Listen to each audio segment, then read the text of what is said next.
एक समय की बात है।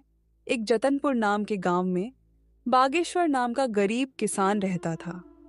उनके घर में उनकी पत्नी कोमल और उनके 16 साल का लड़का एक साथ रहते थे। बागेश्वर को सिर्फ खेती करने आती थी। उसके अलावा उसने कोई और काम नहीं सीखा था। सही समय पर बारिश न होने की वजह से उसके खेत में फसल ही नहीं होते थे, जिसके कारण परिवार चलाना बहुत कठिन हो रहा था। एक दिन सुनिए जी, आज तो घर में बिल्कुल भी कुछ राशन नहीं है। मुझे तो कुछ समझ नहीं आ रहा कि अब मैं क्या करूं। अरे कोमल, तुम चिंता मत करो, मैं कुछ करता हूँ। बस इतना कह के बागेश्वर घर से चला जाता है। रास्ते में हे राम, ये कैसा समय आ गया है प्रभु। मेरे घर में राशन का एक दाना तक नहीं है। चलो, मैं और मेरी कोमल तो भूखे पेट रह लेंगे, लेकिन मेरे बेटे का क्या। मैंने तो केवल खेत में मेहनत करना सीखा है, लेकिन उसमें भी बारिश सही समय पे ना होने की वजह से खेत में फसल नहीं हुई। अब मेरे पास जमींदार से उधारी पैसे लेने के अलावा कोई दूसरा रास्ता नहीं है। बागेश्वर अपने गांव के जमींदार के पास जाता है। जमींदार हीरालाल बहुत शातिर और चालाक किस्म का इंसान है, जो हमेशा हर किसी को बेईमानी से लूटने के बारे में सोचता रहता है। अरे आवा आवा बाघेश्वर भैया, और बताओ कैसे आना हुआ है। क्या बताऊं जमींदार जी, बहुत खराब समय से गुजर रहा हूं। देखिए ना, अब बारिश समय से ना होने पर खेत की सारी फसलें बर्बाद हो चुकी हैं। घर में अनाज का एक दाना भी नहीं है, इसलिए आपसे कुछ पैसे उधार लेने आया हूं। अरे हाँ हाँ भैया, बोलो कितने रुपए चाहिए आपको। ऐसे समय में हम नहीं मदद करेंगे तो और कौन करेगा। बोलो बोलो, कितने दे दूं। आपका बहुत बहुत धन्यवाद जमींदार जी, लेकिन मैं ज्यादा पैसा उधार नहीं लेना चाहता, इसलिए आप ऐसा करें कि 1,500 रुपये दे दीजिए। अरे भैया, ये कैसन बात कर रहे हो। भला 10 से 12 हजार रुपए तो लो। क्या पता आगे चल के कब बरसात होगी और कब समय बदले। जमींदार मन में सोचने लगता है। अरे ससुरा, तुम लोग इतना कम कम पैसा लोगे तो मैं कैसे कमाऊंगा। ज्यादा लोगे तभी है ना, हमें ज्यादा ब्याज मिलेगा। यहाँ बागेश्वर भी सोचने लगा। आखिर अब मैं क्या करूं। वैसे ये कह तो ठीक ही रहे हैं, पता नहीं कब भगवान की हम जैसों पर दया होगी। एक काम करता हूं, 10,000 ले लेता हूं। अच्छा ठीक है, तो जमींदार भाई 10,000 पे कितना तक ब्याज लेंगे आप। देखो बाघेश्वर भैया, 10,000 के 10% प्रति महीना। लेकिन आप तो अपने ही आदमी हैं, आपस में क्या धंधा करें। चलो आप 8% दे देना। हे भगवान, 8% प्रति महीना तो हमारे लिए बहुत ही ज्यादा ब्याज है। ले तो लेंगे, लेकिन चुकाएंगे कैसे। अगर नहीं लूंगा तो मेरा बेटा नकुल भूखा ही रहेगा। चलो ले ही लेता हूं।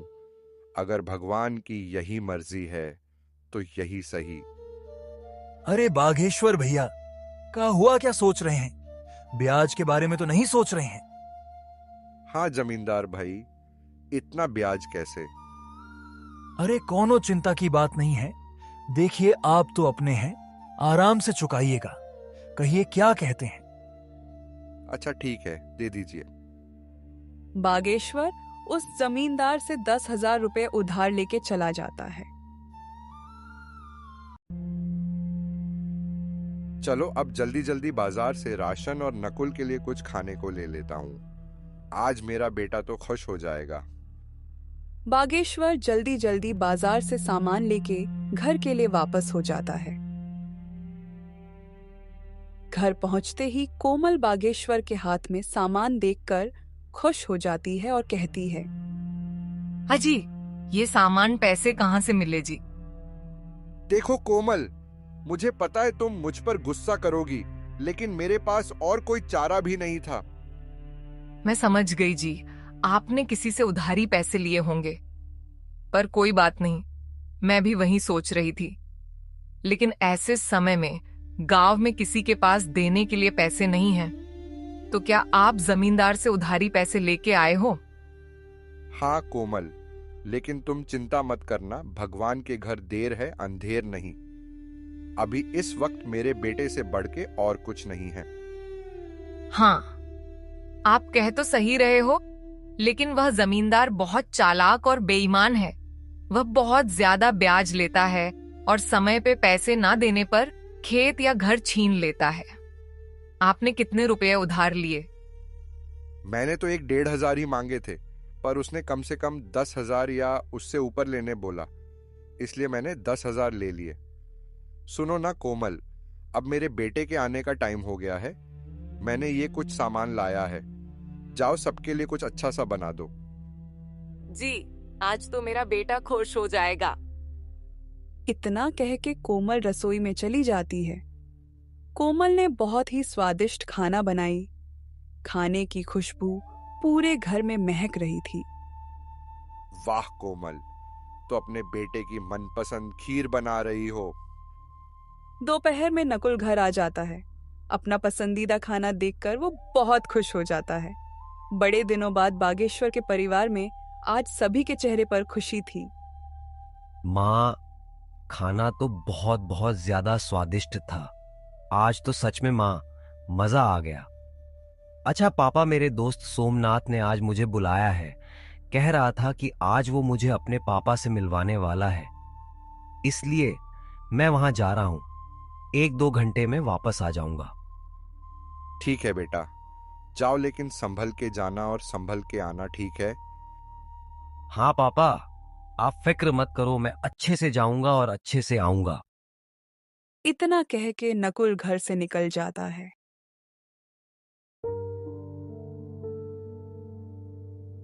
भगवान, मैं जानता हूं कि हमारे खेत में थोड़ा भी फसल नहीं हुआ है और मेरे पिताजी सिर्फ मेरे लिए पैसों का इंतजाम किए हैं।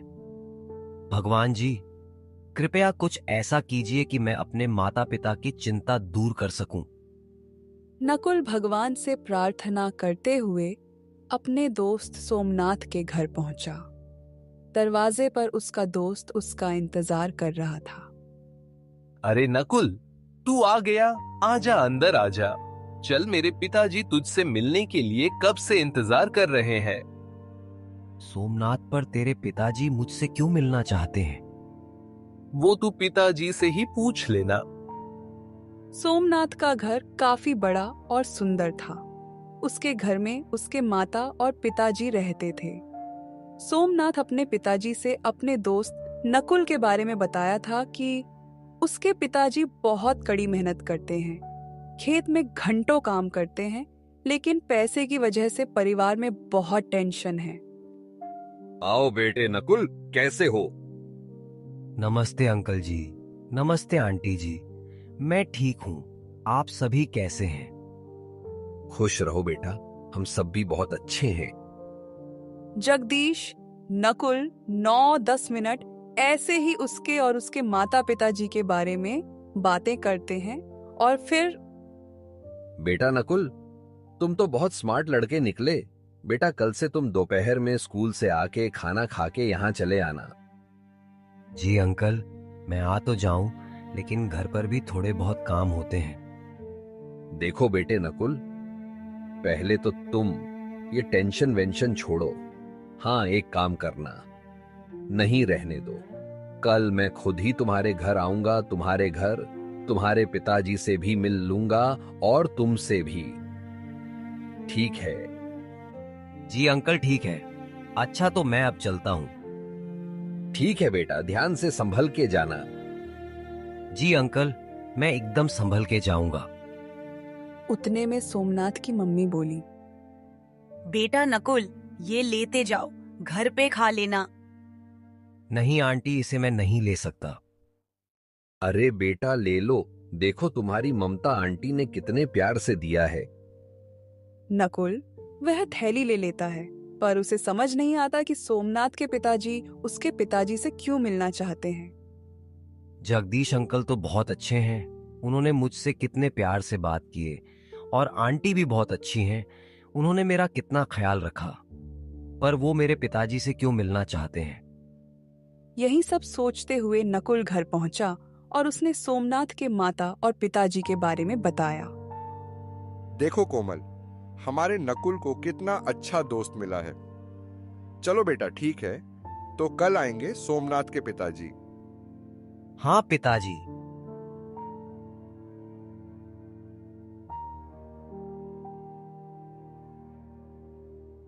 अगले दिन दोपहर में सोमनाथ अपने पापा को नकुल के घर ले आया। अरे बेटा नकुल, घर में नहीं बुलाओगे? अरे सर, आइए आइए।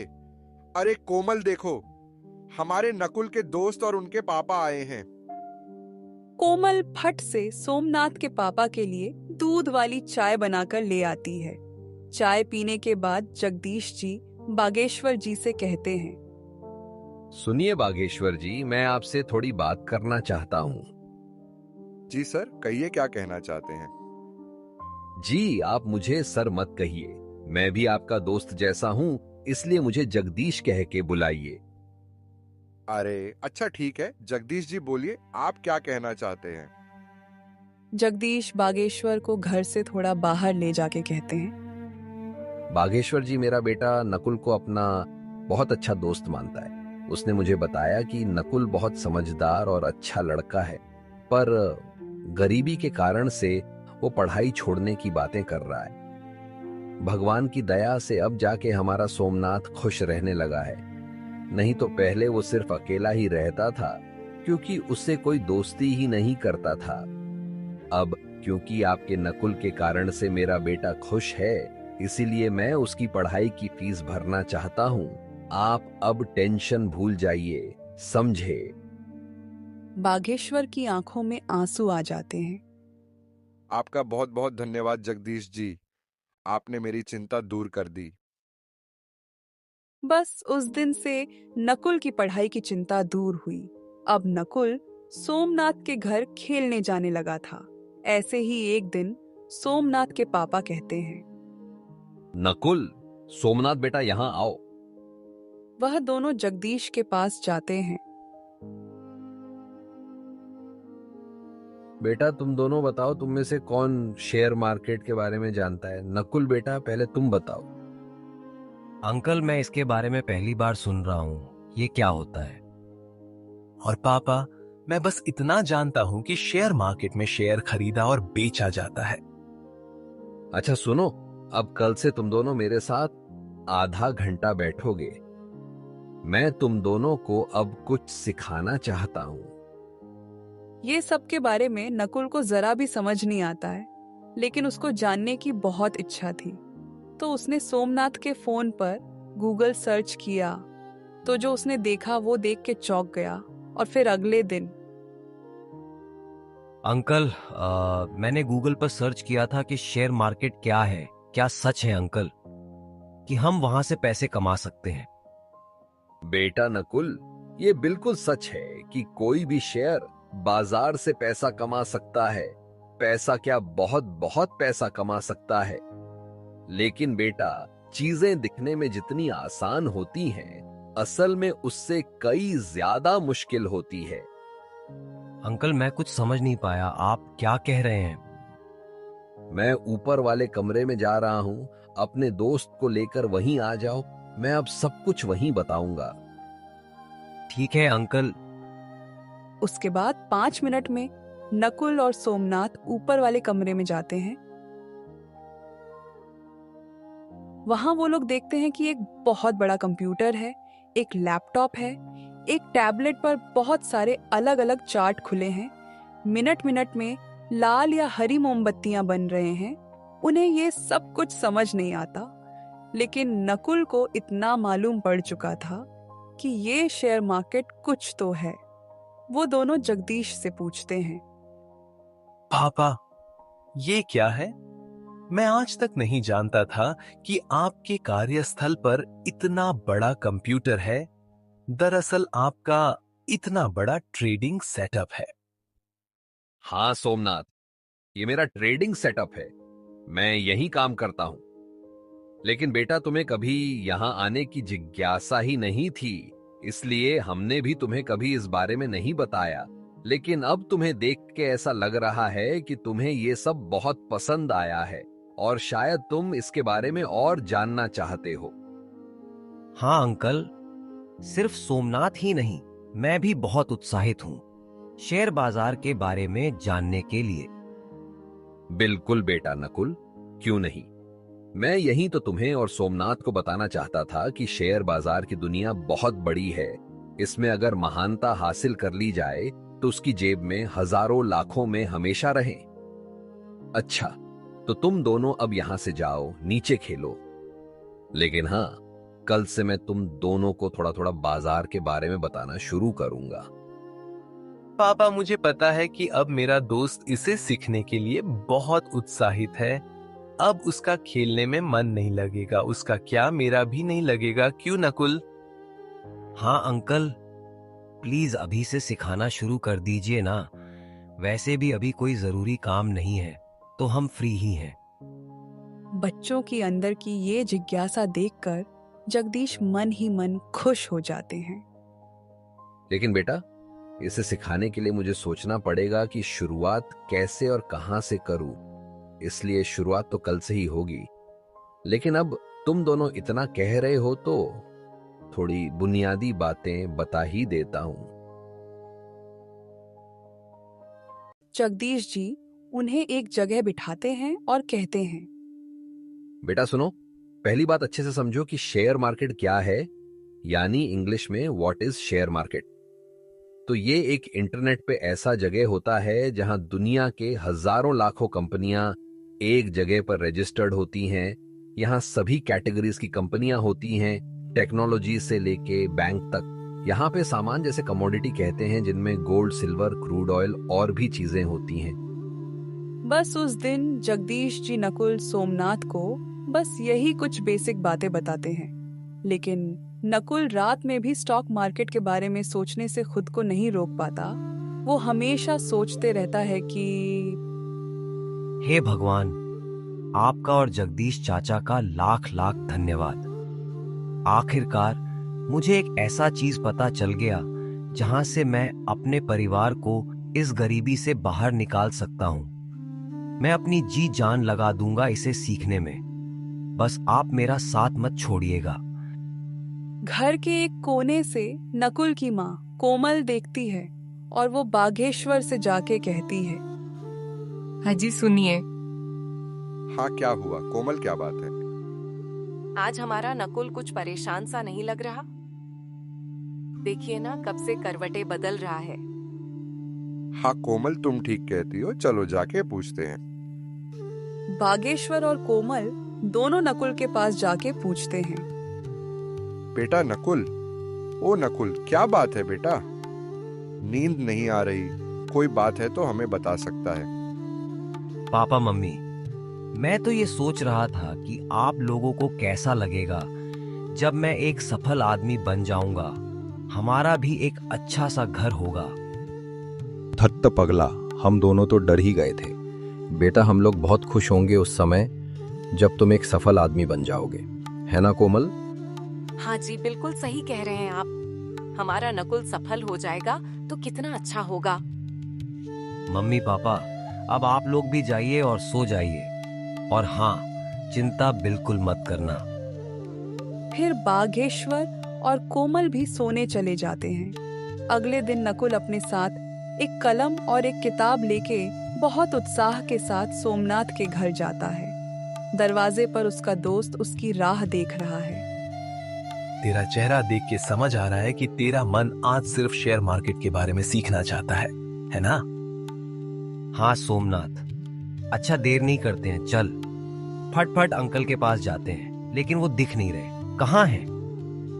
अरे नकुल, थम जा यार। अच्छा चल, वो ऊपर के कमरे में हम दोनों का इंतजार कर रहे हैं। वो दोनों ऊपर के कमरे में जाते हैं। वहाँ जगदीश जी इनको सिखाने की तैयारी कर रहे थे। अरे बच्चों, तुम आ गए। आओ आओ, अब जल्दी जल्दी यहाँ बैठ जाओ। मैं आज तुम्हें कुछ एग्जाम्पल के साथ सिखाऊंगा कि रियलिटी में मैं मार्केट में कैसे ट्रेड करता हूँ। देखो बच्चों, मार्केट में आपको दो टाइप के लोग मिलेंगे। एक होता है बायर्स यानी खरीदने वाला, और दूसरा होता है सेलर्स यानी बेचने वाला। यहाँ एक खरीदता है तो दूसरा बेचता है। अब आगे सिखाने से पहले मैं तुमको 3 पिलर्स ऑफ सक्सेस बताना चाहता हूँ। क्या तुम दोनों में से कोई पॉइंट्स बता सकते हो? नकुल पहले हाथ ऊपर करता है और कहता है, हाँ अंकल, मैं जानता हूँ। वो 3 पॉइंट्स है, डिसिप्लिन, कंसिस्टेंसी और पंक्चुअलिटी। शाबाश बेटा, बहुत बढ़िया। अब मैं ये बताता हूँ कि तुम इस मार्केट में सक्सेसफुल बनने के लिए कैसे अप्लाई कर सकते हो। देखो बेटा, सबसे पहले डिसिप्लिन, जिसका मतलब होता है किसी भी काम का एक प्रॉपर स्ट्रक्चर होता है। तुम्हें उसके हिसाब से ही वो काम करना चाहिए। जैसे मार्केट में हर एक काम करने का सही तरीका होता है। अगर उसके हिसाब से काम किया जाए तो काम हमेशा सही होता है। उतने में सोमनाथ कहता है, पापा, आगे का 2 पॉइंट्स मैं बताऊं? बिल्कुल बेटा, बताओ। पापा, कंसिस्टेंसी का मतलब होता है किसी भी काम में कंसिस्टेंट रहना, और लास्ट पॉइंट है पंक्चुअलिटी, जिसका मतलब होता है टाइम टू टाइम, यानी समय पे हर काम हो जाना चाहिए। पापा, ये 3 पॉइंट्स के हिसाब से अगर हम मार्केट में रहते हुए अपने डिसिप्लिन को फॉलो करते हैं और दूसरे काम में कंसिस्टेंसी और पंक्चुअलिटी बनाए रखते हैं, तो हम एक सफल ट्रेडर या इन्वेस्टर बन सकते हैं। क्या मैंने सही बोला पापा? अरे बेटा, तुम बिल्कुल सही बताए हो, लेकिन तुमको पहले से ये सब पता है? हाँ पापा, हमको इसके बारे में कॉलेज में पढ़ाए थे और शेयर मार्केट के बारे में मैंने भी थोड़ी बहुत रिसर्च की थी। उसके अगले 30-40 दिन में जगदीश जी ने बच्चों को शेयर मार्केट के बारे में सब बता दिया था। जैसे मार्केट में कब खरीदना है, कब बेचना है, ट्रेड कैसे लेते हैं और बाकी के चीजें। एक दिन सुबह में सोमनाथ और नकुल एक साथ कुछ बातें कर रहे होते हैं। उतने में जगदीश जी उन्हें बुलाते हैं। बेटा सोमनाथ और नकुल, मेरे साथ ऊपर आओ। वो दोनों उनके साथ ऊपर जाते हैं और फिर उन्होंने कहा, आज तक तुम दोनों ने बहुत कुछ सीखा है और उसको पूरे डिसिप्लिन, कंसिस्टेंसी और पंक्चुअलिटी होके पेपर ट्रेडिंग में प्रैक्टिस भी की है। अब बारी है रियल पैसे से ये सब करना। आज मैं तुम दोनों का डीमैट अकाउंट बनाऊंगा और तुम दोनों के डीमैट अकाउंट में 2-2 लाख का कैपिटल डिपॉजिट करूंगा। तुम्हें उसका इस्तेमाल करके अपना कैपिटल बड़ा बनाना है। लेकिन बेटा, कहीं पे भी अपने पैसे को इन्वेस्ट या ट्रेड करने से पहले अपने रिस्क को मैनेज करना, फिर आगे स्टेप लेना। उस दिन से नकुल और सोमनाथ दोनों ने मार्केट में पैसे से काम चालू किया। शुरुआत में दोनों ने डर डर के कैपिटल को यूज किया, लेकिन कुछ ही हफ्तों में वे कॉन्फिडेंट हो गए। अब वह दोनों धीरे धीरे छोटे छोटे प्रॉफिट्स बुक करने शुरू कर दिए थे। लेकिन एक दिन, यार ये पेनी स्टॉक में पैसा इन्वेस्ट करूं या नहीं? सिर्फ 2 रुपए का एक शेयर है। मैं आराम से 30,000 शेयर खरीद सकता हूं। 1-2 रुपए भी बढ़ गया तो बहुत अच्छा प्रॉफिट होगा। यहाँ नकुल ने गलती की। उसने कंपनी के बारे में रिसर्च नहीं किया। उसने सिर्फ प्रॉफिट को देखा और लालच में उसने वो शेयर खरीदे ली। खराब किस्मत से उस स्टॉक की कीमत 1.5 रुपए से गिर गई। हे भगवान, ये मैंने क्या किया? ये कैसे हो गया? मुझे ऐसा नहीं करना चाहिए था। मैंने अपने रिस्क मैनेजमेंट पर ध्यान नहीं दिया, डिसिप्लिन को फॉलो नहीं किया। 45,000 का नुकसान। अब मैं क्या करूं? उतने में गांव का जमींदार हीरालाल अपने आदमी के साथ आ जाता है। कवन दिशा में गया ललुआ का घरवा, कवन दिशा में? अरे मालिक, वो दिशा में है। हीरालाल बागेश्वर के घर के सामने आके कहता है, अरे ओ बागेश्वर भैया, अरे कहवा बाड़ा हो, तनिक बाहर निकलिए महाराज। अरे कोमल, लगता है जमींदार अपने पैसे लेने आया है। तुम यहीं रुको, मैं देख के आता हूँ। बागेश्वर घर से बाहर आता है। अरे जमींदार जी, नमस्कार। अरे भैया नमस्कार नमस्कार। बागेश्वर भैया, हम कह रहे थे कि पैसवा कब दीजिएगा? अभी भी 4,000 ब्याज सहित बचा है, याद है कि भुला गए? नहीं जमींदार जी, भूले नहीं हैं, बस इस वक्त घर में परिस्थिति कुछ ठीक नहीं चल रही। मुझे 1-2 महीने का और समय दे दीजिए, मैं आपके बचे हुए पैसे ब्याज के साथ चुका दूंगा। देखिए बागेश्वर भैया जी, आपको समय चाहिए तो ले लीजिए, लेकिन आज से उस पे 25% ब्याज लगेगा, समझ गए? उतने में नकुल की आंख खुली। उसने माँ से पूछा, माँ, ये शोर कैसी है? बेटा, 1.5 साल पहले तुम्हारे पापा उस जमींदार से पैसे लिए थे। हमें कुछ पैसे अभी देने बाकी है, वो वही मांगने आया है। नकुल घर से बाहर आता है और जमींदार से कहता है, प्रणाम जमींदार जी। अरे खुश रहा बचवा, हमेशा सम्मानित जीवन जियोगे तुम। तनिक अपने पिताजी से कहिए हमरा पैसा लौटा दे जल्दी से। नकुल अपनी जेब से मोबाइल निकालता है और कहता है, कहिए जमींदार जी, आपके ब्याज सहित कितने रुपए हुए हैं? हाँ बबुआ, तुम दोगे का बताओ। हाँ कहिए, कितने हुए? ए जी सुनो, हमको जरा डायरिया दो, जरा चेक ना करना पड़ेगा। जमींदार डायरी में देखता है और कहता है, देखा बबुआ, आपके 4,000 रुपया पर 8% ब्याज के साथ 1.5 साल का होता है, सिर्फ 4,576 रुपया। आप अकाउंट नंबर बोलिए, मैं अभी पूरे पैसे आपके अकाउंट में ट्रांसफर कर देता हूँ। हीरालाल अपना अकाउंट नंबर बताता है। नकुल ब्याज सहित पूरे पैसे उसके अकाउंट में ट्रांसफर कर देता है। मैसेज आने के बाद जमींदार वहां से चला जाता है, लेकिन यहाँ बागेश्वर को समझ नहीं आ रहा था कि नकुल के पास पैसे कहाँ से आए। तो उसने नकुल से पूछा, ए नकुल बेटा, ये तुम कैसे किए? हमारा मतलब है कि तुम्हारे पास इतने पैसे कहाँ से आए? इतने में कोमल कहती है, अरे क्या हुआ जी? मम्मी पापा, देखिए आप दोनों शांत हो जाइए। अब आपका लड़का इंटरनेट की मदद से पैसे कमा रहा है, बस वहीं से कुछ पैसे बचा कर रखे थे तो वही दे दिए, समझे पिताजी? अब आप बस चिंता मुक्त हो जाइए। ये तुम क्या कह रहे हो? ऐसा भी भला होता है क्या? इंटरनेट से कैसे कोई पैसा कमा सकता है?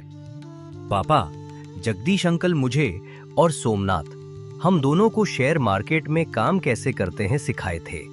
बस मम्मी पापा वहीं से हम थोड़े बहुत पैसे कमा रहे हैं। लेकिन अब आप लोग अपने सपने सजाने शुरू कर दीजिए, क्योंकि अब हमारा भी समय बदलने वाला है। ये सुन के कोमल और बागेश्वर दोनों ही बहुत खुश होते हैं। अगले दिन जब नकुल जगदीश जी से मिला तो उसने बहुत ही नरम आवाज में उनसे कहा। उसकी आंखों में थोड़े बहुत आंसू भी थे। अरे नकुल बेटे, इसमें कोई बड़ी बात नहीं बेटा, ऐसा होता रहता है।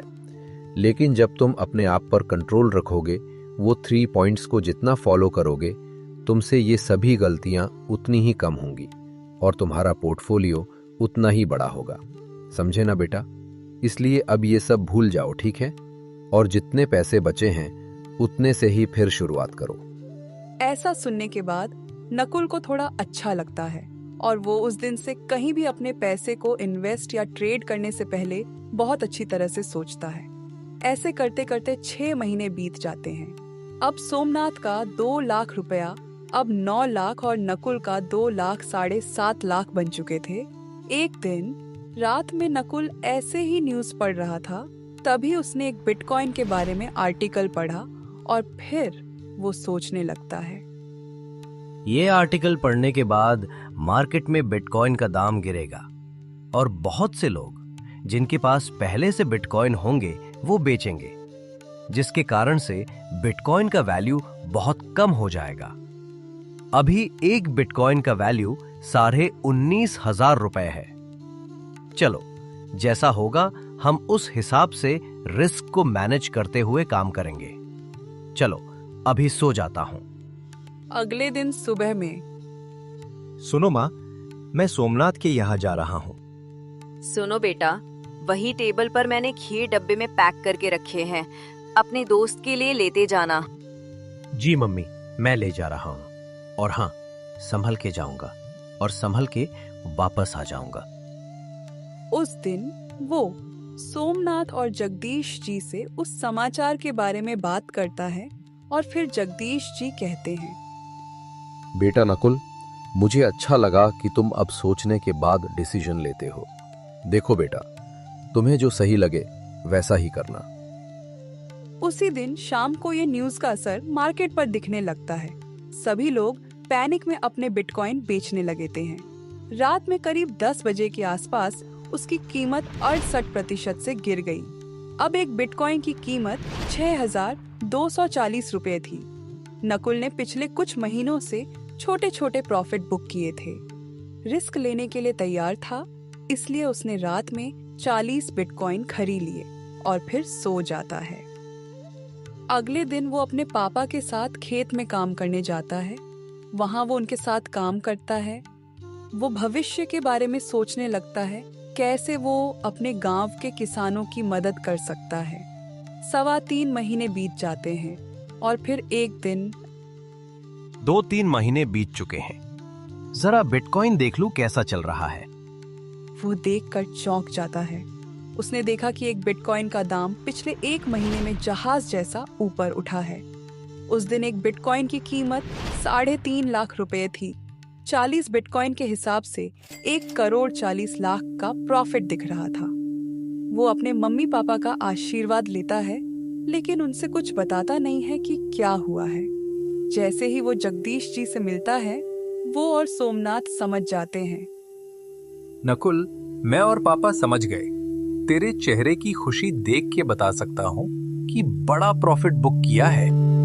भाई, यहाँ मेरा दिल 180 का रफ्तार पकड़ लिया है। मैंने जैसे ही देखा यहाँ चले आया।